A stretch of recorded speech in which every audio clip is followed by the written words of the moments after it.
Әлемде өз жұмысына көңілі толмайтын қызметкер көп.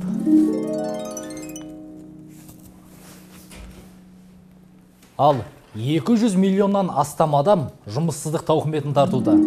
Білімді болуға оқу керек, бай болуға кәсіп керек, күшті болуға бірлік керек. Осы керектің жолында жұмыс істеу керек деген Ахмет Байтұрсынұлы. Қандай жұмыс істеу керек? Біз айтамыз. Өткен жылдың тамыз айында еліміздегі жұмыссыздар саны 457 мыңнан асты. Жұмыссыздықпен күрестің бір жолы кәсіп бастау. Адамзат тарихындағы алғашқы миллиардер Джон Дэвис Рокфеллер: ақшаң аз болса, бизнес баста, ақшаң жоқ болса, дәл қазір бизнес баста деген. Кез келген адам кәсіпкер бола алады. Кәсіп бастау үшін ең алдымен адамға сондай ниет керек те. Адам арман, мақсат, ішінде рух болу керек. Кәсіп бастайым, ешкімге тәуелді болмаймын, өзіме өзім жұмыс істеймін. Қазақ айтады, өзім дегенде өгіз қара күшім бар дейді. Сондай ниет керек. Әрине құр ниетпен ештеңе істей алмайсың, білім керек. Біраз тетіктерін білу керек. Абай атамыз айтады, ісім өнсін десең, тетігін тап дейді. Сол жаңағы ниетпен егер білім болатын болса, кез келген адам кәсіпкер бола алады. Жеке бизнеспен айналысып, кәсіпкерлік сатылардан өткен Ахметбек Нұрсиланың бизнес кеңестеріне құлақ түріңіз. Кәсіп бастағыңыз келсе, санадағы қорқыныштан арылып алған жөн. Оның ең тиімді жолы кино көру.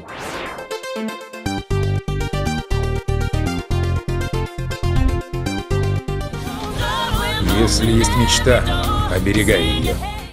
Тегін мастер-класстарға қатысу, жетістікке жеткен бизнес жаттықтырушылардан бағыт-бағдар алу бұл екінші кеңес. Санадағы қорқынышты жеңу үшін үшіншіден мемуарлар оқу. Біз атап береміз, сіз түртіп алыңыз. Ли Якокка, карьера менеджера, Канасуке Мацутита, принципы успеха, Тони Шей, доставляя счастье.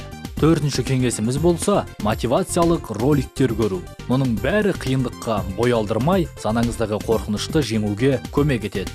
Кәсіптің батпаққа батып қалмай, банкрот болып қалмай, алға жылжып, кедергісіз жылжу үшін ең маңызды мәселе оны тексеріп алу керек айналысатын ісіңді. Өзіңнің қолынан келе ме, сұранысқа ие ме, бәсекеге шыдай алам ба, және пайдасы маған жеткілікті ма кәсіп қарай дамытуға деп.